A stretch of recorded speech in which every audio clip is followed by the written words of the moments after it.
ሰላም ጤና ይስጥልን ክብራትና ክብራን ቻናላችን ቤተሰቦች በዓለም አቀፍ ደረጃ ከፍተኛ ውጥረት በነገሰበትና የኃይል ሚዛኑ በከፍተኛ ፍጥነት እየተለዋወጠ ባለበት በዚህ ታሪካዊ ጊዜ ዩናይትድ ስቴትስ እና አገሮቿ በአንድ ጊዜ ከተለያዩ ስትራቴጂካዊ ግንባሮች የሚሰነዘሩባቸውን ወታደራዊ ኢኮኖሚያዊና ዲፕሎማሲያዊ ፈተናዎችን ለመቋቋም እጅግ አስቸጋሪ ፈተና ገጥሟቸዋል። ይህ የተቀናጀ በሚመስል መልኩ በዋሽንግተን ላይ የተከፈተው የጫና ግንባር በአሜሪካ የውጭ ፖሊሲ ላይ ከፍተኛ ተጽዕኖ ለመፍጠር የሚጠሩ ኃይሎች ምን ያክል አቅማቸውን እያስተሳሰሩ እንደሆነ ያሳያል። በመካከለኛው ምስራቅ ያለው የጦርነት ስጋትና በሩቅ ምስራቅ የሚታየው የሚሳኤል ፉክክር በአንድ መስመር ላይ የተገናኙ ይመስላል ነው። ይህንን ዓለም አቀፍ ቀውስ በዝርዝር ለመረዳት በመጀመሪያ ትኩረታችንን በዓለማችን እጅግ ስስና ከፍተኛ የነዳጅ ትራንዚት በሚንቀሳቀስበት የሆርሙዝ ወሽመጥ ላይ ወደ ተከሰተው አስገራሚ የአየር ላይ ክስተት እናደርግ።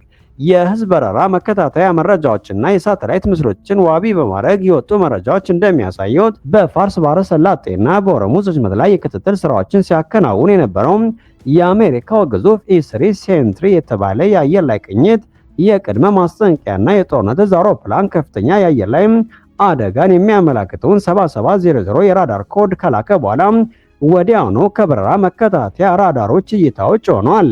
ይህ አውሮፕላን ለአሜሪካ ጦር ተራ የበረራ መዋቅር ሳይሆን በሰማይ ላይ ሆኖ በመቶዎች የሚቆጠሩ ጠላት አውሮፕላኖችን፣ ሚሳኤሎችን፣ ድሮኖችና የባህር ላይ ተሽከርካሪዎችን መከታተል የሚችል እንዲሁም ለጦር ሜዳ አዛዦች መረጃዎችን የሚያስተላልፍ የአሜሪካ ጦር ዓይንና ጆሮም ተደርጎ የሚወሰድ የቢሊየን ዶላር ቴክኖሎጂ ውጤት ነው።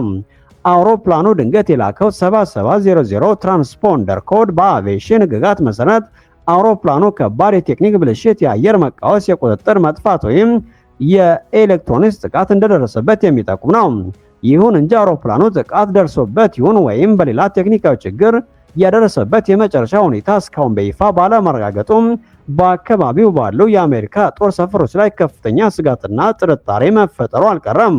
ይህ አይነቱ አውሮፕላን መጥፋት ለአሜሪካ የባህር ላይ 5ኛ ክፍለ ጦር በሆርሙዝ ወሽመጥ ላይ ያለውን የክትትል አቅም በእጅጉ የሚያዳክምና ቀጠናውን ለጠላት እንቅስቃሴ ምቹ የሚያደርግ አደጋ ነው።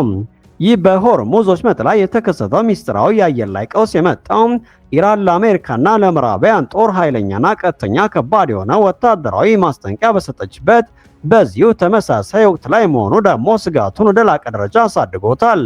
የኢራን ብሔራዊ ደህንነትና የውጭ ጉዳይ ፖሊሲ ኮሚቴ ሰብሳቢ የሆኑት ከፍተኛ የፓርላማ አባል ኢብራሂም አዚዚም በመካከለኛው ምስራቅ ለሚገኙ የውጭ ሀገራት ጦር ኃይሎች በሙሉ ጊዜው ሳይረፍድባቸው ቀጠናውን ለቃችሁ ውጡ ሲሉ የመጨረሻ ውሳኔን ያዘለ ግልጽ ማስጠንቀቂያ መስጠታቸው ይታወሳል።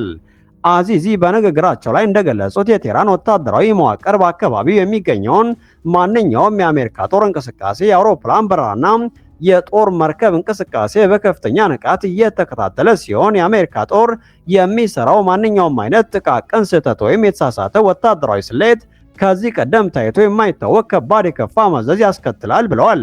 በተጨማሪም የምዕራባውያን ኃይሎች አሜሪካን የበላይነት በመተው ኢራን በቀጠናው ላይ እያመጣች ያለውን አዲሱን ክልላዊ ስርዓት እንዲቀበሉ አሳስቧል። ይህም ኢራን በመካከለኛው ምስራቅ ያላትን ወታደራዊ ይዞታና ተጽዕኖ ለመጠበቅ ያላትን ሙሉ ዝግጁነት ያሳየችበት ክስተት ሆኗል። የኢራን አቋም በቀጠናው አዳዲስ ግጭቶችን ለመቀስቀስ መነሻ ሊሆን እንደሚችል ተንታኞች ያስጠነቅቃሉ። ኢራን ለአሜሪካ እንዲህ ያለውን ደፋር ማስጠንቀቂያ ለመስጠት የደፈረችው ደግሞ ከጀርባዋ የቤጂንግ ጠንካራ የኢኮኖሚና የፖለቲካ ጋሻ አስተማማኝ አድርጋ በመያዟ እንደሆነ የዘርፉ ተንታኞች ይናገራሉ። የአሜሪካው ፕሬዝዳንት ዶናልድ ትራምፕ አስተዳደር ለኢራን የኢኮኖሚ ህይወት የሚዘሩና የነዳጅ ንግዷን የሚደገፉ አገራት ላይ ከባድ የኢኮኖሚ ማዕቀብ እንደሚጥሉ በይፋ ቢያስጠነቅቁም ቻይና ግን ይህንን የአሜሪካን ቀይ መስመር በግልጽ ሳለች። ዋሽንግተን የኢራን ትልቁ የነዳጅ ገዢ የሆነችው ቤጂንግ ቴህራንን በብቸኝነት ለማስቀረት በሚደረገው ጥረት እንድተባበር በተደጋጋሚ ብጠይቅም የሺጂፒንግ አስተዳደር ግን የአሜሪካን ጥያቄ ሙሉ በሙሉ ውድቅ አድርጎታል። ቤጂንግ የአንድ ወገን ማዕቀብና የኢኮኖሚ ጫናዎችን እንደማትቀበል በመግለጽ የኢራንን ቀውስ ለመፍታት ብቸኛው መንገድ ዲፕሎማሲያዊና ፖለቲካዊ ድርድር ብቻ መሆኑን በመግለጽ የነዳጅ ግዢዋን በከፍተኛ ሁኔታ በመቀጠል ለቴህራን የማይበገር የኢኮኖሚ ዋስትና ሆናታለች። ይህ የቻይና አቋም አሜሪካ ማዕቀቦችን እንደ ዋና የውጭ ፖሊሲ መሳሪያ የመጠቀም አቅሟን በእጅጉ እያዳከመው እንደሆነ ይገኛል። ይህ በአሜሪካ ላይ ያነጣጠረው የተቀናጀ የኃይል ፍልሚያ በመካከለኛው ምስራቅ ብቻ የተገደበ አይደለም። የኢራን የቅርብ ወታደራዊና የኒኩሌር አጋር ተደርጋ የምትወሰደው ሰሜን ኮሪያ በምስራቅ እስያ ሌላ ትልቅ ወታደራዊ ቀውስ አስነስታለች። ፒዮንግያንግ በፕሬዝዳንት ዶናልድ ትራምፕ በኩል በዚህ ዓመት መጨረሻ ላይ ከኪም ጆንግ ኡን ጋር ለመገናኘትና ለመደራደር ዝግጁ ነኝ የሚል ዲፕሎማሲያዊ መግለጫ በተሰጠ በጥቂት ሰዓታት ውስጥ ወደ 10 የሚጠጉ የአጭር ርቀት ባለስቲክ ሚሳይሎችን ፒዮንግያንግ አቅራቢያ ካሉ ወታደራዊ ጣቢያዎች በመተኮስ ለትራምፕ ጥሪ የሚሳይል ምላሽ ሰጥታለች። እንደ ደቡብ ኮሪያ የጋራ ጦር አዛዦች ማህበርና የጃፓን መከላከያ ሚኒስቴር መረጃ እነዚህ ሚሳይሎች ወደ ጃፓን ባህር አቅጣጫ የተኮሱ ሲሆን በአየር ላይ 320 ኪሎ ሜትር ርቀት በመጓዝ እስከ 90 ኪሎ ሜትር የሚደርስ ከፍተኛ ፍንዳታ ከደረሰ በኋላ ከጃፓን ልዩ የኢኮኖሚ ቀጠና ውጭ ባለው ባህር ላይ አርፏል። ይህ መጠነ ሰፊ የሚሳኤል ውሽንፍር የተከሰተው አሜሪካና ደቡብ ኮሪያ በየዓመቱ የሚያካሂዱትና ፕሬዝዳንት ዶናልድ ትራምፕ ቀደም ሲል እንዲቀነስ ትዕዛዝ ሰጥቶ የነበረውን የኡልቺ ፍሪደም ሺልድን የተባለውን ግዙፍ የጋራ ወታደራዊ ልምምድ እያደረጉ ባለበት ወቅት መሆኑም ሰሜን ኮሪያ ለአሜሪካ ማስፈራሪያዎች እንደማትንበረከክ በተግባር ያሳየችበት ክስተት ሆኖ ተመዝግቧል። ይህ ድርጊት የአሜሪካን የመከላከል አቅም የሚፈትንና በደቡብ ኮሪያና ጃፓን ላይ ያለውን ስጋት ከፍ የሚያደርግ ነው። በአጠቃላይ እነዚህ እርስ በርሳቸው የተሳሰሩ ክስተቶች እንደሚያሳዩት ዩናይትድ ስቴትስ በመካከለኛው ምስራቅ፣ በኢራንና በቻይና፣ በምስራቅ እስያ ደግሞ በሰሜን ኮሪያ በኩል የሚሰነዘርባትን ወታደራዊ፣ ኢኮኖሚያዊና ጂኦፖለቲካዊ የበላይነት ፈተናዎችን በአንድ ጊዜ ለመቋቋም ከፍተኛ ስትራቴጂካዊ ውጥረት ውስጥ መግባቷ ነው። የሆርሙዝ ወሽመጥ የአየር ላይ ቀውስ፣ የኢራን ማስፈራሪያ፣ የቻይና ኢኮኖሚያዊ ጥበቃና የሰሜን ኮሪያ የሚሳኤል ትዕይንት ተደማምረው ለአሜሪካ የውጭ ፖሊሲ አውጪዎች ትልቅ የቤት ስራ ፈጥረዋል። የሰሜን ኮሪያ ወታደራዊ እርምጃዎችና የኢራን ዲፕሎማሲያዊ ግትርነት በአንድ የጋራ የትብብር መስመር ላይ የሚንቀሳቀሱ መሆናቸው የአሜሪካን የዓለም አቀፍ መሪነት ሚና ጥያቄ ውስጥ የሚጥል ነው። ዓለም ወደ ባለብዙ ዋልታ የኃይል ሚዛን እየተሸጋገረች ባለችበት በዚህ ወቅት ዋሽንግተን እነዚህን ተደራራቢ ቀውሶች በምን መልኩ እንደምትፈታቸው ለመጪው ጊዜ የሚወሰን ይሆናል።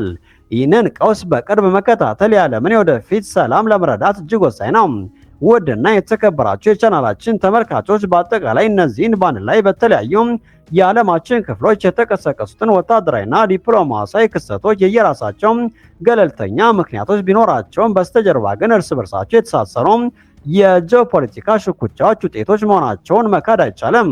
በሆርሙዝ ወሽመጥ ላይ የጠፋው የአሜሪካ E3 ሴንትሪ አውሮፕላን ያስከተለው ወታደራዊ ክስተት ኢራን ጊዜው ሳይረፍድባችሁ ቀጠናውን ለቃችሁ ውጡ ስትል የሰጠችውን ግልጽ ማስጠንቀቂያ ይበልጥ አሳሳቢ እንዲሆን አድርጎታል። ይህንን ወታደራዊ ዛቻ ደግሞ የቻይና ጠንካራ የኢኮኖሚ ከለላና የአሜሪካን ማዕቀቦች በግልጽ መጣስ የበለጠ እንዲጠናከር አድርጎታል። በሌላ በኩል ደግሞ በምስራቅ እስያ የኢራን የቅርብ ወዳጅ የሆነችው ሰሜን ኮሪያ ያሳየችው የ10 ባለስቲክ ሚሳይሎች ውሽንፍር ዋሽንግተን በሁለት ግንባር እኩል የሆነ ወታደራዊና ዲፕሎማሲያዊ ቀውስ ውስጥ እንድትገባ ሆን ተብሎ የተወጠነ ስትራቴጂ ይመስላል። ፕሬዝዳንት ዶናልድ ትራምፕ የጋራ ወታደራዊ ልምምዶችን ለመቀነስ ከኪም ጆንግ ኡን ጋር ለመደራደር ፍላጎት እንዳላቸው በገለጹበት ማግስት እንዲህ ያለ መጠነ ሰፊ የሚሳኤል ሙከራ መደረጉም ባላንጣዎቿ ለአሜሪካ የሰላም ጥሪ በቀላሉ እንደማይንበረከኩና የራሳቸውን ወታደራዊ የበላይነት ለማረጋገጥ እንደሚንቀሳቀሱ ማሳያ ነው። ይህ ሁኔታ ዓለም ከ25 ዓመታት በኋላ ከቆየችበት የአንድ ወገን የአሜሪካ የበላይነት ስርዓት ወጥታ ወደ አዲስ ባለ ብዙ ዋልታ የኃይል ሚዛን እየተሻገረች መሆኑን በግልጽ ያሳያል። ቀደም ባሉ ጊዜያት ዋሽንግተን የምታወጣቸው ማዕቀቦችና የምታደርጋቸው ወታደራዊ እንቅስቃሴዎች ማንኛውም ተቀናቃኝ ሀገር በቀላሉ ስጋት ውስጥ የሚጥሉ ነበሩ። አሁን ግን ቻይና የአሜሪካን የፋይናንስ የበላይነት በመጋፈጥ የኢራንን ነዳጅ መግዛቷን ቀጥላለች። ይህ ዋሽንግተን በኢኮኖሚ ጦርነት የምታገኘውን የበላይነት በእጅጉ ያከስመዋል። በሌላ በኩል የአቪዬሽን ቴክኖሎጂ መጥፋት ወይም በራዳር ላይ አለመታየት አሜሪካ በባህርና በአየር ላይ ያላትን የቴክኖሎጂ የበላይነት የሚገዳደሩ አዳዲስ የኤሌክትሮኒክስ ጦርነት መሳሪያዎች በተቃዋሚዎቿ እጅ መግባታቸው ሊጠቁም ይችላል። ይህ ደግሞ ለፔንታጎን ወታደራዊ እቅድ አውጪዎች እጅግ አስጨናቂ ሁኔታ ነው። እንግዲህ ውድ የቻናላችን ተከታታዮች ይህ በከፍተኛ ፍጥነት እየተቀያየረ ያለው ዓለም አቀፋዊ ውጥረት ወዴት የሚያመራ ይመስላችኋል? የአሜሪካ ወታደራዊና ኢኮኖሚያዊ የበላይነት በእርግጥ በቀጠናዊ ኃይሎች ጥምረት እየተዳከመ ነው። የቻይናና የኢራን የኢኮኖሚ ትብብር የአሜሪካን ማዕቀቦች ሙሉ በሙሉ ዋጋ አልባ ሊያደርጋቸው ይችላል። ሰሜን ኮሪያ ትራምፕ ድርድሩን እንዲያሻሽሉ ለማስገደድ የምታደርገው የሚሳኤል ማስፈራሪያ በሰላማዊ መንገድ ይቋጭ ይመስላችኋል? ሐሳባችሁን በኮሜንት መስጫ ላይ አጋሩን።